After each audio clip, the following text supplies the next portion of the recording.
Hi, Alex, and welcome. It's been an extraordinary career you've had. You're an established artist, and you've been able to reflect a very strong sense and identity of Torres Strait Islander culture. But more so, it's been a really important contribution overall to the way Australia and internationally now perceives First Nations arts and culture. Whereabouts is this source of inspiration for you? Um, First of all, thank you, Eso, for having me here today. I think, me, home is where, as we all say, home is where the, you know, heart is. And, since I've moved back home, the surroundings, the presence of spiritual ancestors inspire me and guide me or do my work. And that's basically where I get my inspiration from back home on Badu Island. Badu is a beautiful island, and you say that you've returned home. How long have you been there? I've been there with my wife and kids for 6 years now since I've moved here from Cairns. And Badu is, in the Western Islands in the Torres Strait, Ulakal people. And it's you basically get to, you know, for a long time I've been talking about culture, experience, star constellation, the sea country, the land, the winds. This time I talk on location, and I think that's what makes it really special. That I'm at home, I'm connected, I'm there, and it's wow. Country is really important, isn't it? Mm, mm. It- It is like it was always not hard, but challenging in a way when I talk about artwork. When I'm standing in front of my art, I talk about, you know, certain artwork, talking about certain ancestral figures or creatures or, like I said, weather patterns or land, sea. But it's different when you're actually there. Like, for example, when I explain to children in a classroom about the winds, different winds, and the winds within the wind, and all the intricate, detailed stuff about cultural knowledge, is different when you talk about them when you on location because you actually feel it, rather than you're just describing it, pointing the direction. But when you feel it and you look into the direction, and it's a different, and you feel the ancestral sort of knowledge, or you feel them with you. They're speaking to you through emotional feelings, I guess. Wow, so it's special. Wow. that very strong connection to country. How do you identify yourself in relation to your country? Well, me, my name Alick Tipoti. I was my father Leniaso Tipoti.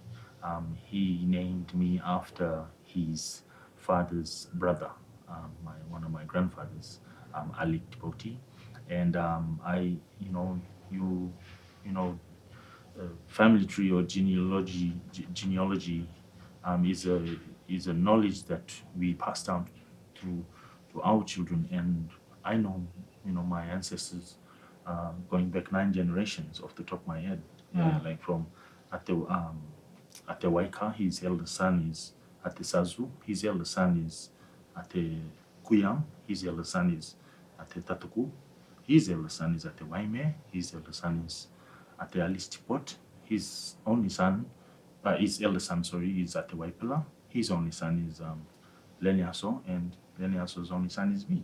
And I have two sons, Leniaso and Alick. So we repeat the names to keep the line strong. And we are Kukikubalgal, which means we from our wind is the northwest wind, the monsoon wind, also known as. But that's just a general thing. There's 7+ winds within that wind, so the different season within that's one season. And our star constellation is the Zuguba Vaitam, which is the 7 chief stars you see to the north, and that indicates to us the different weather patterns. And our totem is the Kadal crocodile.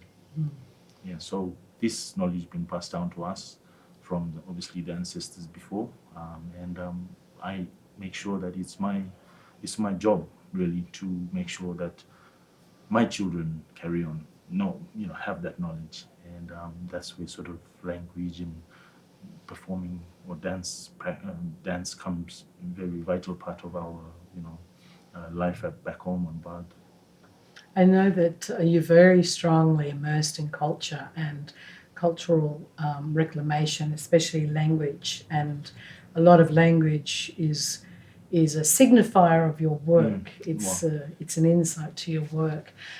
It seems that over the years that your focus on language reclamation has been really important, and as a teacher, you're one of the fluent speakers of Kalalaria. Why is that important? Well, personally, as I've learned over the years since I, grew up, who I am today, language is the core of human culture, and from that you branch off to, dance, arts, storytelling, whatever. But language is the core, and it's funny. I think about throughout my art career, I can only think of one piece of work that I did, that I created, that has an English title. Yeah. Okay. Out of all my work, it's all in language. Yeah. You're a student of your language till you grow old. I was just blessed to unintentionally, or I don't know if that's the right word. I've been sit with a lot of elders. It's it's mina important to me as a person, as an art practitioner, if that's a word or title. But I've learned, and I'm still learning. Even though I've been blessed to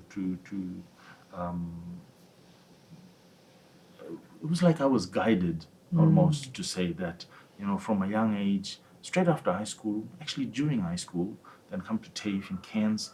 When we come to TAFE here in Cairns, and you realize that, you want to get your hands on those books that were published before, stories about Zenatges or about Torres Strait. And then when I went back home, I remember we were little, our parents, our grandfathers tell us these stories. So I made it a sort of just, get the cassette out and started recording elders. And little did I know that, one day them elders, they won't be around, but you still have them describing certain stories. And it's, for me as a fluent language speaker, the way I see it is, the more you know and understand language, the more you understand your culture or know your culture, because it's harder describing things in a foreign language. But when you describe it in your language, or one has to understand what you're talking about to really get the proper grasp on what you're trying to describe. But that's the world we live in today. We have to describe it sometimes, at times, in the English language. Yet nothing beats the language.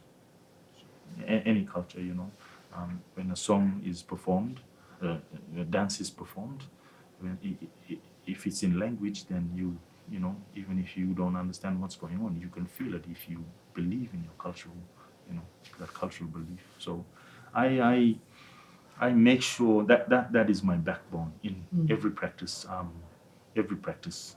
I'm not a Christian. I don't acknowledge the Christian, what do you call it? Faith. The faith, yeah. I'm a cultural person. I don't disrespect other religions, and I expect the same back. For those, obviously certain people, some people say, "Oh, you're not a Christian person. You're disrespecting the Christian."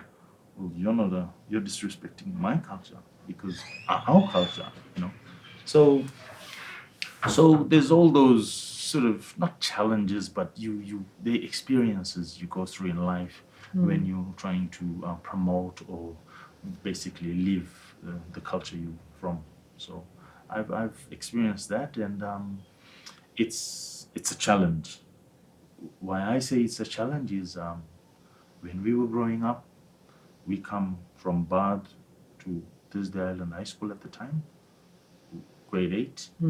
We don't know how to speak language. We struggle in English, sorry, the English language. We struggle. We learn the proper English. We start learning at grade 8. Grade 8. Grade 8, Yeah. yeah.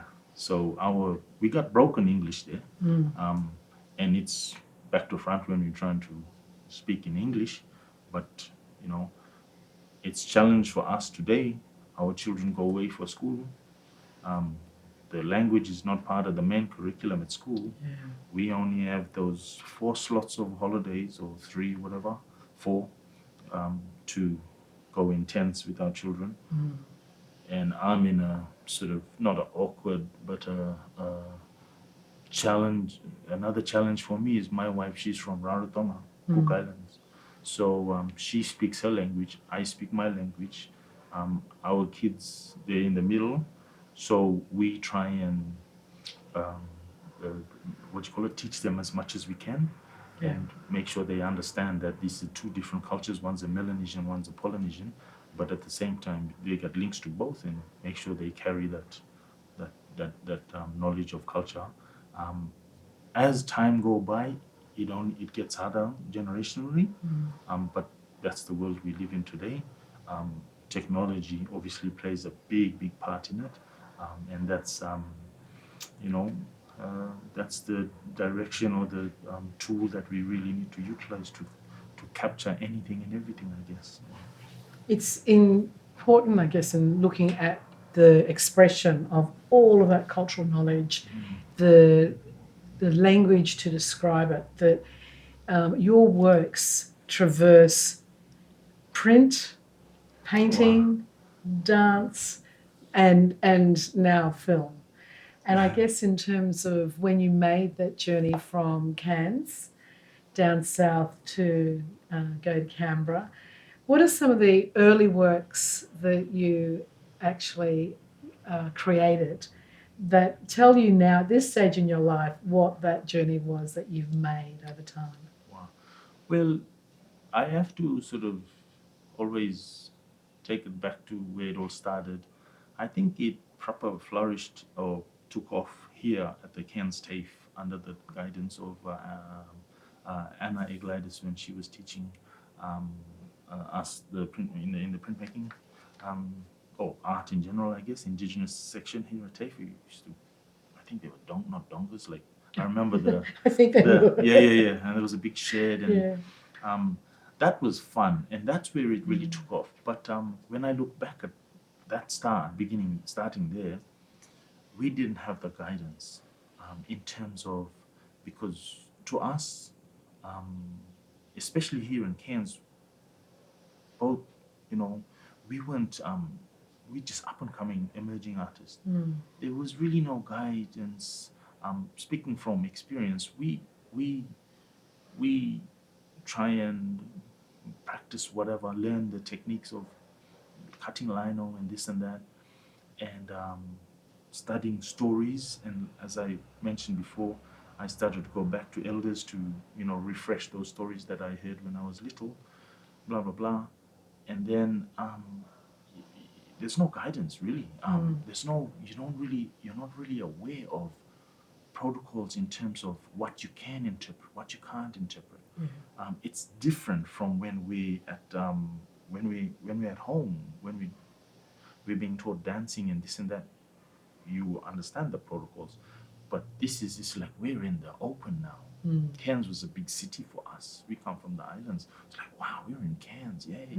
Yeah, we're boarding at the Kuyam hostel. It's like boys hang around together and we're doing art. We're so proud and this and that, but no guidance. And then obviously I made that leap after Cairns I ended up at the Canberra School of Art at the Australian National University. I was there for like 3.5 years or something. And then you you start to get a feel and taste for international exhibitions. It's like, wow, you head off. I think my first trip was to Japan, and you see the different techniques, and but you're just I don't know how they say it, a freshman or a young fella just You are very young. Yeah. But And you're like a then, sponge that yeah, absorbs all exactly. these Yeah. incredible And the art techniques, world is throwing information. everything at you. It's like, wow, yeah. You don't really, you're exploring, but you're not really taking advantage of it. You're just sort of riding the wave. That's what it felt like. Oh well, when I look back at it now, until you start being a part of international exhibitions, like yeah, tick, that's a tick for my CV, this and that, and then I I think it was after Canberra that I realized that hey, um, we, I'm starting to get recognized as a as a Torres Strait Island artist here. You know, they taught us the techniques, but we weren't taught the designs, the patterns. That's in us because spiritually, because of our ancestors. When you look at artifacts and this and that, all them intricate carving, they were there a long time before we came along to TAFE. So that just naturally came through us. But then you get to a stage, you realize that, hey, I can be, you know, international known artist, but if I don't have my cultural um, sort of background or identity or my language to support that, I don't know what I'll be painting flowers. Not that it's a bad thing, but this is an opportunity or a stage or a platform that we're building that we can promote our culture, tell stories and this and that, and at the same time making sure that we don't exploit the cultural, information and the culture in general. So it was a long journey, but and then when you go back home, you sit with old people again, you revisit, and then you realize that old people here, they're going soon. We're getting recognized for art. We're starting to get international exhibitions. Why, and they're proud of you, so you make the most of it. You take advantage of it in that sense. So it was sort of mid, you know, mid sort of, in my 20s, I think, late 20s, I started to, people saying, "Oh, wow, you're famous." This, you're not famous. You're never famous. I don't see myself famous today. I'm just a person who's, um, when people tell me, hey, Bala Alick, you are famous. I'm like, I'd like to be seen as I'm famous in my culture, not famous around the world. That's my university degree. What I get from from university in the European world, or no. This is my most cherished, important to me. The the the degrees, the knowledge of culture. That is my backbone, and that drives me. Because it creates an integrity about the work that's created. And all through your career, it's really notable that there is an integrity about the work that you're asking audiences to engage with. How do you think over this time that different themes have come in that you want to express from a very strong cultural base? And I'm thinking particularly of the mask work that you created, because that was phenomenal. Yeah. I don't think anyone had seen that type of work before. Yeah. I think the mask sort of movement. See, our ancestors. I was obviously inspired first by seeing all these masks in books, in catalogs. I was like, wow, my ancestors did that.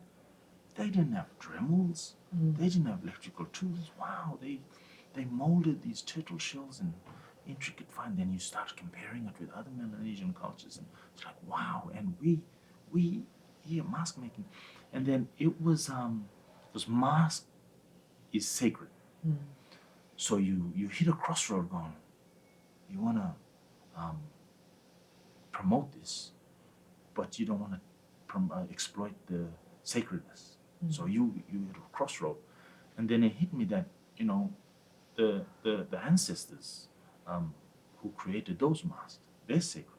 I'm a modern day figure today, and I'm not gonna exploit the the path of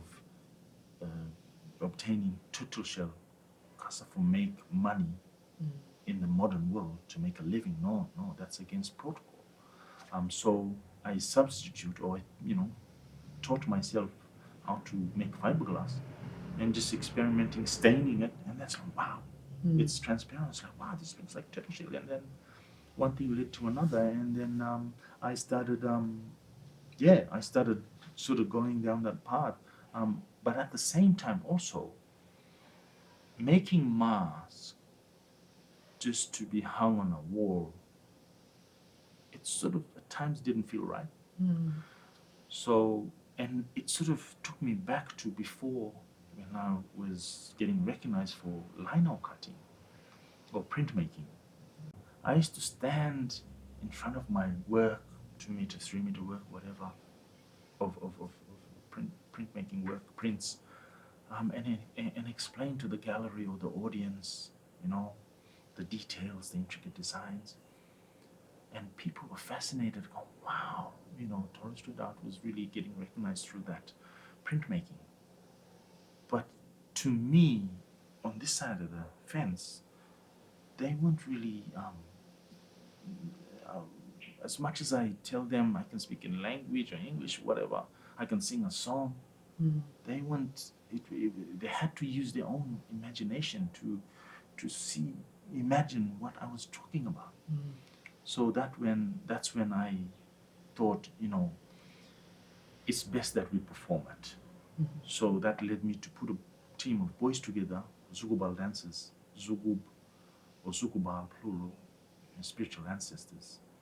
And the reason for the dance team was to interpret the patterns so people can see it, feel it, touch, protocol based. For example, when you have the headdress on, obviously after every performance, everyone wants to take a photo. And you get together, blah, blah, you take a photo, bang, bang, bang. And they're like, come on, smile. But that's against protocol. When you have that earpiece, you're not supposed to smile. You want us to smile, this comes off, and we all smile. All those little things. And not only that, it was also, we follow protocol with dance and songs and blah, blah, blah. So that sort of came into play. And then going back to the mask now, I wanted to, I was lucky enough to be chosen as one of the delegations to travel to the UK, the Accelerate program. I think it was 2001, I think. 2011? Yeah, it's about 2011, 2011. 2001 was I was for another exhibition of anyway. So the purpose when I got the exciting news that you're part of the Accelerate program, you're going over to London. I've been there before. I was like, oh cool, but this is different. So I bought me a suit, like a proper suit, tie and all, shoes, boots and everything. It's like $900. And people were asking me, wow, you established artist, you're going overseas for an exhibition. I said, no, this is not, it's not our style of clothes to wear. But I'm in a modern world, like this era now. I'm wearing this to visit the artifacts, not the people, not the curators. Yeah. So that's what I did. I bought my suit just to visit all these masks, especially Glasgow, Edinburgh, Pitt Rivers, Cambridge, British Museum, and it was really, really not weird because I'm so used to that weird world, or people call it weird. The spiritual world, that when I went over there, I was engaging with the art, not the artists of the time, because the artists are back home. They're in the spiritual world now. So I spoke to the art, the masks, that I'd like to come back one day and show the artifacts that we are still a living, practicing culture. 2011, 2012, Zugubal dancers were born.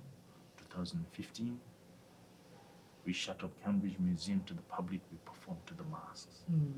Just to appreciate or eso inspiration, that the inspiration from my ancestors had to take or halfway around the world and come through the museum for us to revive it again. Yeah. Yeah, so it's you have that interesting, lovely connection through the museums, I guess, throughout Europe. It's significant because those masks were gifted or taken away from the islands Yep, almost 100 years beforehand. that's correct. Wow. And the Haddon collection and the impact of that, plus the early documentary film that is associated with that, I think that's been an extraordinary journey you took and a commitment. Wow. Yeah. It was really interesting because, you know, when you come to understand the whole or look at the whole journey, is like for example, Haddon's work or field work or anthropological expedition, his work. Some of our people think, oh, he came away, he took away all our work, all our artifacts, blah blah blah. Sometimes they use the words they stole all our artifacts. But what you have to realize is Christianity was moving in and destroying everything. And for him to do that, we get to see it in publications or visit. It's sad that you have to travel how kids don't get to. It's not like they go down the museum down the road in a bus excursion from school to see the artifacts. Kids can't just jump in a bus school excursion down the road to visit a museum to see the masks. However, but you have to travel halfway around the world to visit it if you get that opportunity, and it's a long trip. But I guess the bigger picture is it is preserved.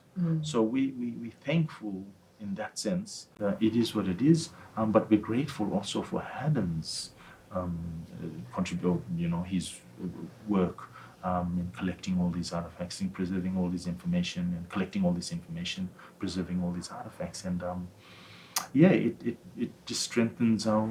Everyone wants to do that, but I make sure I let the museums and gallery know that Haddon's a world-renowned anthropologist. But what you have to remember that when he was here, he was a student sitting amongst anthropologists. So that's how I see things.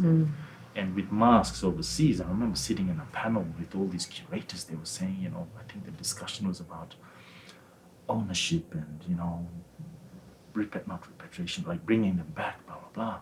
And I said to them, caught them off guard, that you can have all the masks all you want. But remember that the artifacts you have, they're all dead. The only way it comes to life is if islanders come and perform it, then it comes to life. So they have a dead culture. We are the living culture. For that to come alive, we have to bring them together. I'm not saying bring them back, no. You guys preserving it there, it's a good thing. But the only way for it to come alive if we're over there and we perform it, or we talk to it, or we connect with it spiritually. So it's an interesting journey, and that experience really, really helped me with my art practice, my beliefs, cultural beliefs, and how I'm guided, and I suppose the connection I had with all the artifacts in your museums throughout the UK. And it's interesting, the role of museums, because that was 2015, and I guess the really extraordinary exhibition and connection to a museum that has occurred recently really has been in Monaco with the Oceanographic and the Tabanaba exhibition. And your work is now the largest installation by Torres Strait Islander artist. Would you like to take us on that journey? Because I look at that work and it is magnificent. Yeah. That was I was very blessed and grateful for them to include me as part of that exhibition. I don't see myself as higher then whoever the emerging artist is part of that exhibition, where there is a group, we're a team. I'm a part of a culture, and I don't put myself above anybody else, and I embed that in my children. You don't put yourself over the teachers at school. Remember, you're the student; they're the teachers, regardless of what difficulty you have. That's the status. Full stop. Be grateful because so I that's my approach to everything in life. And when that exhibition came about, obviously they see me as one of the senior established artists in the show, and you meet all these ambassadors and important people in that world, and it was just by chance we were at the rooftop at the opening night, and then it was really funny because everyone there's another sort of you go up the stairs to another level where you can see the print on the wall on the floor of the rooftop of the Oceanographic Museum, and I caught the lift up. And I walked out, I was like, where is everyone at? But everyone was the floor above me and go, no, there's Ali, come up here. I'm like, oh, I'm on the wrong floor. I come back up, and obviously you got to meet Prince Albert II of Monaco, and just same thing, talk about my art, and we had a framed a piece as well, so we talked about that, and I just said to him, firstly, I actually apologized to him because everyone was in tuxedos. We did Zugubal dancers did a performance there, then we went down, and then that was really funny because we're in, and then someone knocks at the door, and it's the ambassador for Australia. I don't know how, Australian ambassador for Monaco or for Europe or for France. I can't remember. He goes, oh, I'm so excited. That was an amazing performance, blah, blah, blah, blah. I'm going to ring, what was the Prime Minister at the time? I was with Turnbull, was he one? And then it was really funny because I was like, who's that? I didn't know who was the Prime Minister.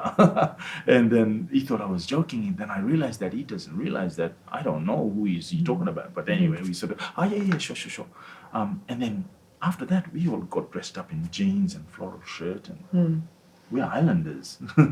We love our floral Fridays, We go up and whoa, it's like a school of sharks in the middle of all these thousands of people in suits, and everyone's looking at us. I'm like, oops. But anyway, we're just being us. So I said to Prince, hey, I'm sorry, I dress up like this. I don't have a suit. I had one, but I dress up like this. This is how we dress. He goes, oh no, that's great. I love your shirt, blah, blah, blah.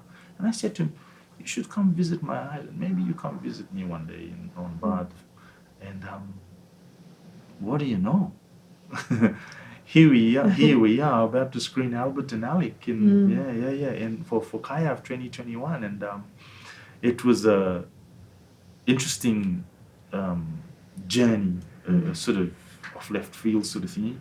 But you sort of ride the wave, with all the opportunities that get thrown at you in life. And just the friendship developed, and it was really good. I'm sure everybody will be looking forward to seeing the film Alick and Albert, because the opening and the actual relationship and camaraderie between you is really strongly sensed. It's fantastic. Yeah, no, it was cool. I didn't really it didn't sink in. Obviously, when the email starts coming, you're talking like 2 years later. Yeah. After 2015, it's like, okay, 2018 now. 3 years later, he's coming. Okay, is this really happening? And then he's a head of state, and the Australian government sent a undercover, federal and state police sort of thingy, blah blah blah. And my phone was going off, and media nationally. I blocked everyone except for the Taurus News. The local newspaper, you come, Bala, and then we'll do this, because I didn't want them to take away secretly we were working on a film. So that was really, really that was good. That was a good move. So you didn't have to worry about other um, camera people around. We just focused on that, and I think realizing now that I've seen it on a big screen, um, we talk about our friendship. We talk about the exhibition, the art. Um, I think, but not more importantly, but one of the important things we flag is climate change, and I'm passionate about looking after. We're on an island. Um, um, I've been to New York, and it's a concrete jungle, and we need to look after our island. It's just a dot, and but we are seafaring people. We actually need to look after the marine, and we're not the one who's doing harm to the sea around us. It's the big smoke. Like when I say the big smoke, the big, around the world, it's a global issue, and I think it's a important a voice. It's a platform that I took the opportunity to, especially with the man of his caliber, Prince Albert II of Monaco. Beside the friendship, we trying to spread the word about looking after our planet. And it's interesting because I once met David Attenborough. Oh, I was like, yes. wow. I was like, How wonderful. it's just like you look back in life and you go, this is all meant to be, sort of thing. So yeah, no, it's good. It's been a interesting journey. My children haven't realized what we're doing, what I've sort of achieved. But like I say, regardless of what I do, where I go, I keep my foot planted at home, and I don't put myself above, even my last born or the disadvantaged children in the community or whatever. We all come from the one root or the one circle of culture. So it's a movement that we move together.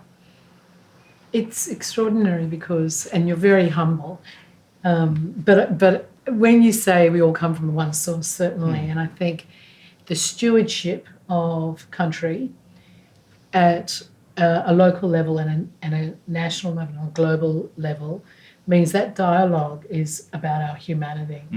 Yeah. And certainly that comes through beautifully. And even more so now, I think the work that you've done is an incredible signifier as to the rich wealth of knowledge that the oceans afford us, that the marine life affords us, even for our own sustainability, but for our ongoing as humans, we're deeply immersed within that. You have particular works that are just stunning, absolutely stunning. And they've gone from those earlier print and lino cuts when you were a student, even though they afforded us an absolute window to discover a new world. What are some of your favourite works, and why do you particularly like them? I that the question about my favorite work, or which one is it, or it's been asked so many times. I'm sure. Yeah. Yeah. But people expect me go, oh, it's this one here, it's that one there. It's actually the one I haven't created yet. Yeah, that's my favorite work. It's in here, but it hasn't been applied yet. So that's always my favorite work. For example, I still do printmaking because to me, it's not the printmaking, it's the patterns that gives me it's like a remedy, like a medicine, not like a boost. Like it reminds me, wow, these designs, this is us. These patterns, this is us. Can be from sharp zigzag patterns to dots to whatever. This is us. Can be from intricate to simple, but that's us. Yeah. It's the interpretation of language, I guess. But I've explored because I've always been fascinated with, when it comes to turtle shell, they didn't have Dremels, electrical tools, but I felt that I haven't even gotten close to the fine work that the ancestors done. I mean, maybe because we're always thinking we can do this today, so tomorrow it's ready for staying or whatever. Maybe a little pattern on a turtle shell may have taken the artist back then, 6 weeks to do. That's why. I don't know the time it took to finish those work. But so the patterns in the printmaking medium sort of keeps me going. And then when I explore the other ones, I've always wondered how the heck did these rock paintings lasted this long? It's like, holy, and the techniques they use, because some of the really old ones, obviously they want cameras around to capture the process, how they make it. There's only oral history, now maybe in publications, the process of blah, blah, blah. So being a person who, I love my fiberglassing because you have the freedom, it gave me the freedom of trying to replicate turtle shell. So I've now sort of ventured into rock painting, where I create a slab from fiberglass, and then in the process I cover it with sand. In the process I've added sand to it to try and get that rock effect. And then once that's done, then it's a matter of applying any design or pattern that I want. But I want to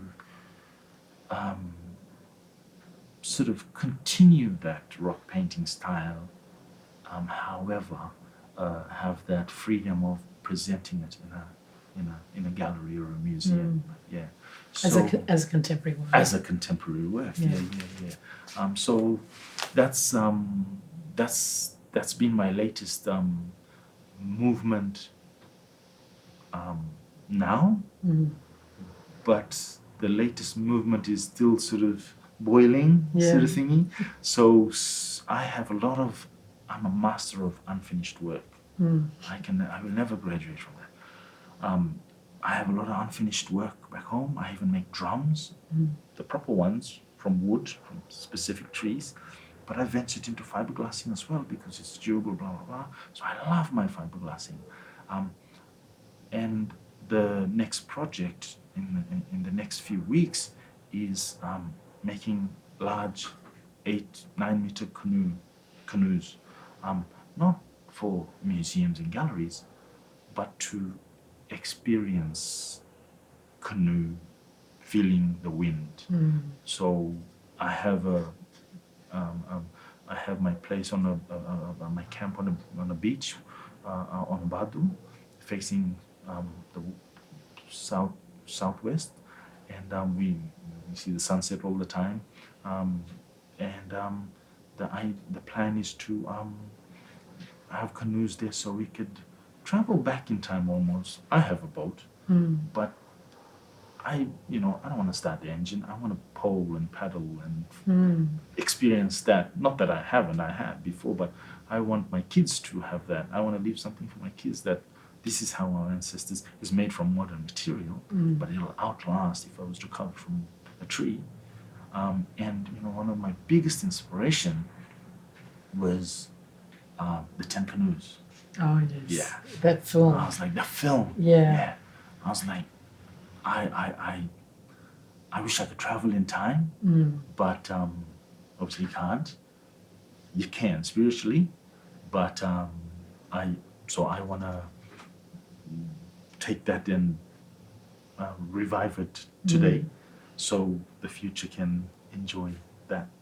Yeah, if I make sense. Absolutely makes sense. And I was just thinking as you were telling us, that is where the experience of the 7 winds and how you engage with them becomes really pronounced. Yes. And even for young people, your children, I guess that's an important experience to say you experience your culture because you are living it. Yeah. And I really loved that overview you gave about saying artifacts and museums need to be imbued with song and connection to the country from which they come. Yeah. And the sad part about all of this is the truth is our language is fading. It's going to disappear soon. The best way to capture that to keep it alive is to be in a language speaking environment. But if there's not enough people speaking it, then it'll go away. So the next best medicine is to sing it. Everybody loves singing. You know, they sing every song from all kinds of songs. So that's a ritual for me and my family every holiday. We practice our dances, we practice our singing, we sit around, we schedule our daily our holiday. So I'm really looking forward to the break in a few weeks, in a couple of weeks, for the children to come home, and we start our rituals, I guess, of what do you call it, preserving culture through language. In the preservation of language and culture, where would you like to, in 10 years' time, see where people have taken all this knowledge and the next generation have taken all this knowledge? Where would you like to see people located?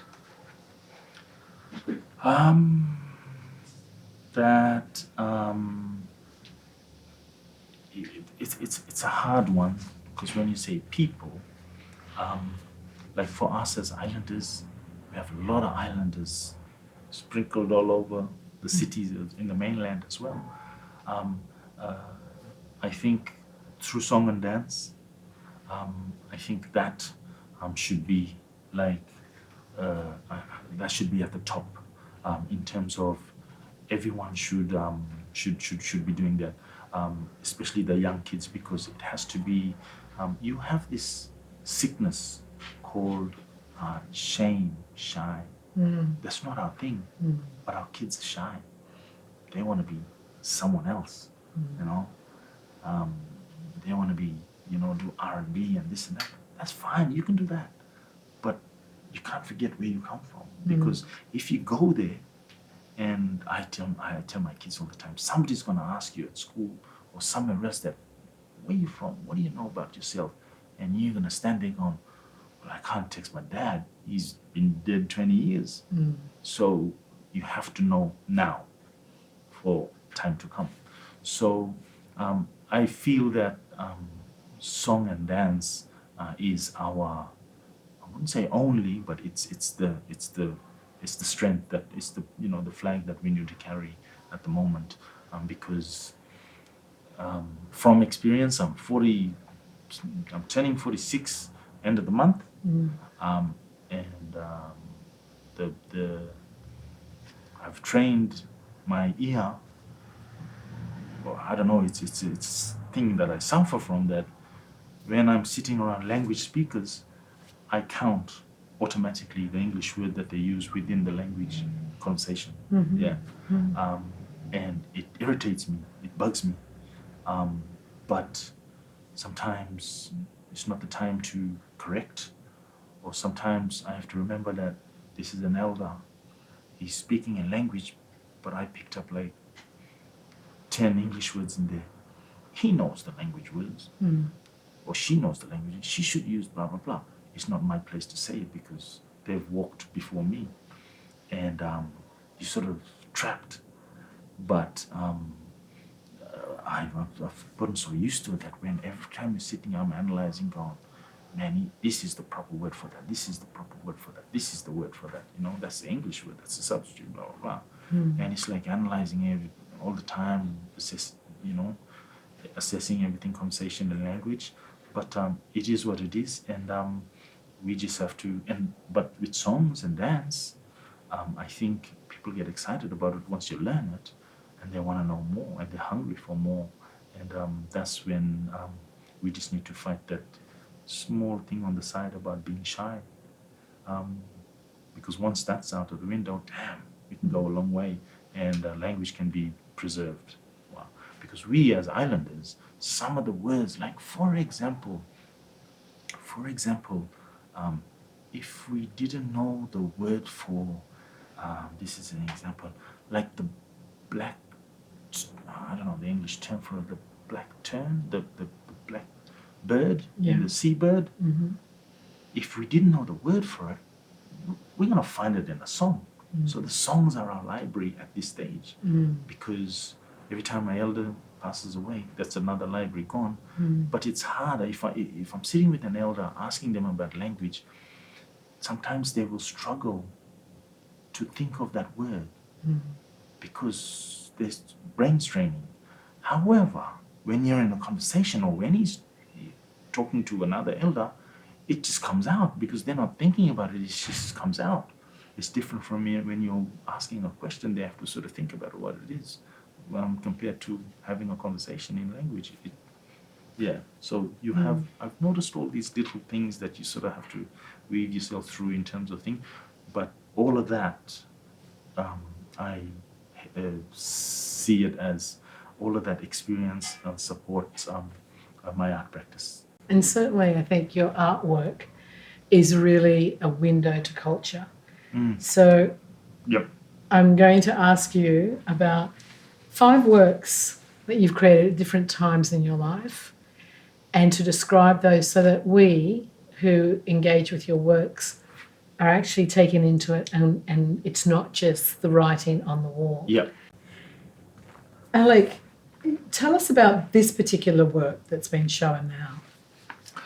This one is called Ulakal. Ulakal is our language term for a herd of dugongs. And this one, man, this was an early one. I tried to identify all the different types of dugongs and the ranks of dugongs, because culturally or scientifically we know or believe we know that we know more than scientists who study the mammal. So this one is I have the tuaugarka, the head, the whistler or the head, the boss, the male. He's leading the herd of dugongs, and a lot of mother and calf, a pregnant dugong also, and all the patterns they interpret the different tides in the strait, in the Torres Strait, like the kulis, which is a tide going with the wind, and gutat, which is a tide going against the wind.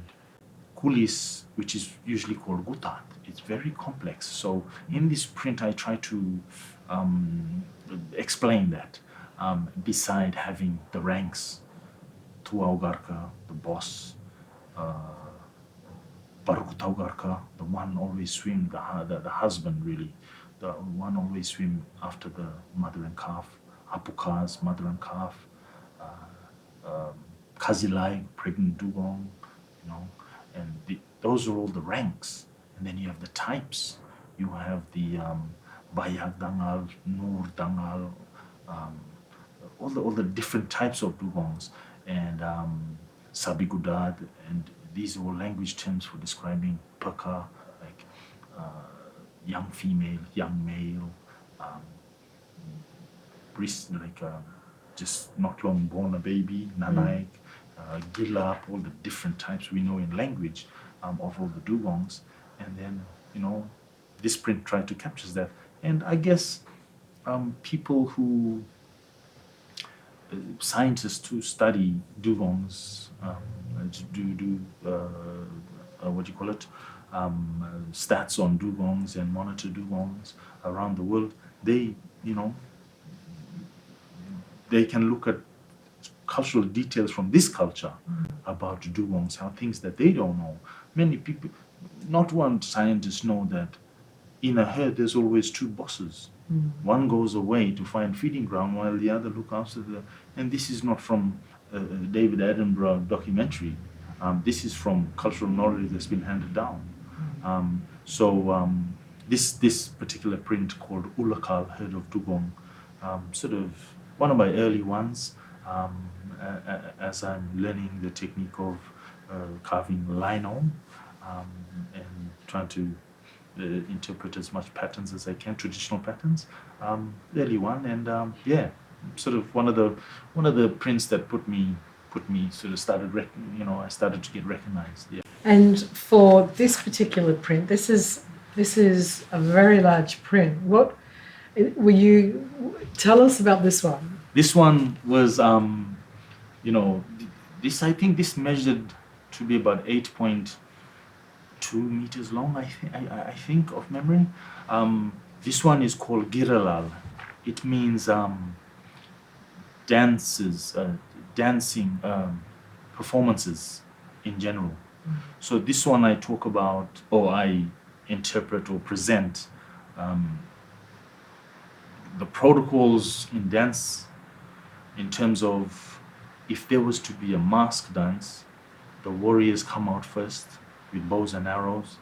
They assess or they check out the ground first for make sure there's no outsiders or outsiders or bad spirits watching, because they're about to do a sacred performance, ritual, dance. So the young boys come out. They I don't know what the English term for it. We call it musik baby. When they call out like this while they're performing, come out with bow and arrow, and then the older men sit. They beat the drums, and they sing to the spirits on the other side in the spiritual world, because they sing in ancient language. And once these young men clear the ground, the masked dancers come in. And the reason for the masked dances, some of the, this is just an example, is they communicate to the spirits in the spirit world through the masks. So it was like a channel where they communicate ancient protocols or laws come handed down through the mask. And then it's a very long print. I show star constellations, weather, rain, lightning, totems, and just I try to capture as much as I can when it comes to dancing, what we perform about. So from totems to weather patterns to ancient stories to birds migrating, and so this one is called Girelal. So it's a world view for why that performance takes place. It's actually a code almost, key, a coded key to unlock really what people can understand about the world you're actually depicting. That's right, yeah. Alick, tell us about the extraordinary mask work that you do. When it comes to mask making or the revival of mask making, I felt that it was something that was missing before I got into it. It was something that was missing from Torres Strait Islander art or the movement of Torres Strait Islander art. So I got into it and started using my favorite medium, I guess, fiberglassing, and it was something I used to substitute or replace the turtle shell. I stained it to make it look like turtle shell. A lot of people thought I was using turtle shell, but that was the good thing about it. Was no, and I guess one of my favorite masks that I ever made was the one. It's called Kaigasi Usul.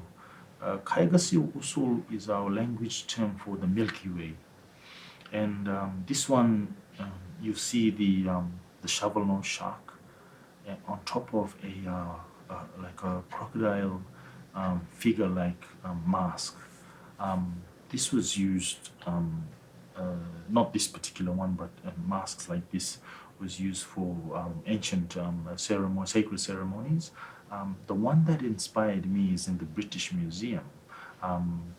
Obviously, I try not to replicate the exact mask, but at the same time, I want to show that mask inspired me to continue that practice in mask making. And the reason for the crocodile is that's my totem. And the Kaigasi Usul is it's a story of how the Milky Way came about. So we have long time, no stars. That shovel nose, that kaigas we call it, swim along shallow waters, swim along peacefully, minding its own business, and then something in disturb it or make it sort of take off, and it created, I think they call it the fluorescent. We call it zag, and that one, all the little lights on underwater, it reflected up to the heavens, and that one become the Kaigas Usul. And the Kaigas Usul is, it lays the Milky Way that we're talking about, the star constellation. It lays in a certain direction. When and the tide is coolies with the wind, but when that Kaigas Usul swing a little bit, the tide changes. So those connections between tide and stars tell us, the stars tell us how the tide will go, or the tide will tell us that the constellation has moved slightly. So, and this particular mast is based on that. And I have chants and song also with these masks that I've composed and choreographed. And I think it's something that's important, that every work I have that performance, traditional performance and song attached to it, because it takes you on a journey. And that song is Kaigas Usul. We performed it only once with the actual mask that I specifically made for the dance, and that performance was actually at the British Museum, and I put it away now because it was a one-off, but I now wait for my boys to come of age before they can perform that again. So Kaigas Usul, one of my favorite masks that I've made using fiberglass resin, ropes, feathers, beeswax, stains, paint, wood carving, shells, cassowary feathers, and a bit of this, bit of that. Great, thank you. The art practice that you have goes from lino cuts to paintings, but also sculpture. The sculpture at Tapanama is just wonderful. Can you tell us about that? This one is called Kisai Dangal. It's a Dugong sculpture.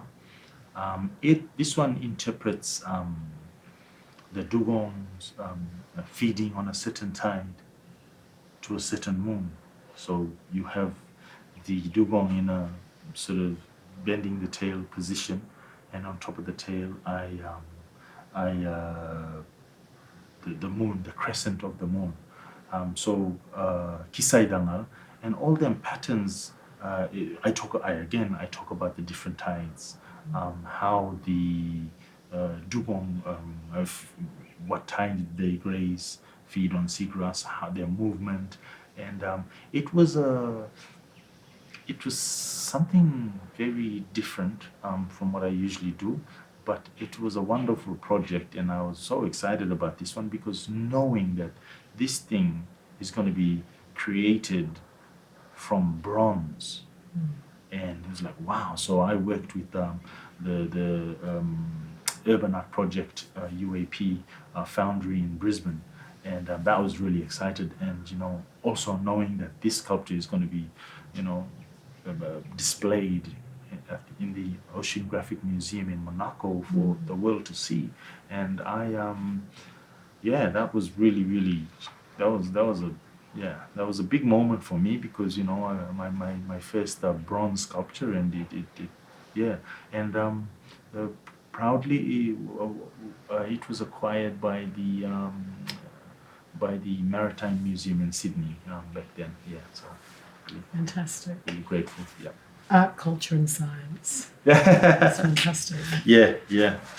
Your work has also taken new pathways, and particularly this work, which is rock art, or it's based on rock art. This is a really new area for you, isn't it? It is.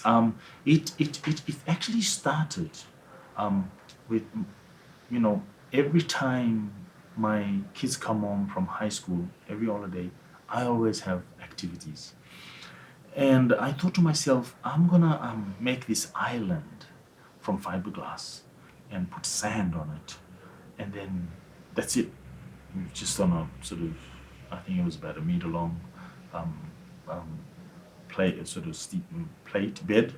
And I sort of piled some card box and put glass over it, fiberglass, and put sand on it. It was like and the idea was for me and the kids to sit around and get some, build an island, like a little model of an island. We might have a nut, like a Dugong platform out here on the sea, and maybe some canoes on the beach, a little model sort of thingy. And then as I was sitting there, I was thinking, yeah, this is interesting. And I was in the process of staining it. And the trail of that stain was like, it really gave that rock art feel. I was like, wow. So that led me to making slabs of fiberglass, but I added sand on it after I put the freshly like paint the resin on it, so it's permanent. And it's like a slab of rock, almost like the Ten Commandments, those thingies, that biblical story. Yeah, one of those. And then, but instead of engraving designs on it, I was more exploring rock painting, how the ancestors, because I was always fascinated on how the heck did these paintings last this long? I have a lot of archaeologists, anthropologists, friends that I work with, and they show me all these technology, what technology can do, how they carbon backdated, and it's like, wow, this is ancient stuff. This is older than some of the artifacts, and it's like, wow. So I did that, and then I thought, oh man, I'm gonna tell stories through this medium, which is new, and I love it. And then this particular work is my interpretation of a man called Cesare. He's standing on a platform that he built out on the mudflats, where he studied the grazing of the dugong, and then he carved the wap, the dugong harpoon, and then he studied the dugong, then he speared the dugong. So he basically discovered the dugong, and that's where that knowledge come from, spearing the dugong, and that's why it's part of our delicacy, medicine, and initiation. So this particular rock art is based on that, and above you see this figure of the shark that represents the Zukubabai Dam. When you look on top of New Guinea, there's a lot of stars, but 7 stars, 7 chief stars stand out, and they form in the formation of the shark. And when the shark, at this time of the year, it's almost, it's facing towards the west. It's actually turning now. When the star on the nose of the shark touches the horizon, that's when the monsoon kicks in, and that's when we harvest. We plant, sorry, because we harvest here now, and so it connects us. Constellation connects us to the weather, and then guides us in the garden. But that also tells of the tide for Cesare, the man standing on the platform on when to spear the dugong. Wonderful. Thank you so much, Alick. Yeah, yes, sir. In closing, what are the words you want to leave us with about what we want to look for in the world around us, but also through your art? I think, well, I think my goals, I wish to share with everyone, I'm known, I guess, in the art world as an artist. But after this, this film I've been involved with myself and Prince Albert II of Monaco. Um, I think I will be also exploring the the world of capturing, using technology to capture stories, um, and reenacting stories. And that's my passion because it sort of lines up with language. Um, but with the film Albert and Alick, I hope everyone will enjoy it. And yeah, and I will continue to do my best to preserve my culture, practice my art, and embed all this knowledge, not only with my own kids but the younger generation in the art world, I guess, or in the world of culture in general, of all First Nation people. If any advice I can give, I'm always there, and I stay humble. I proudly say that I stay humble, and always there to support every First Nation people needing help in practicing art. Great, So, thank you so much. right.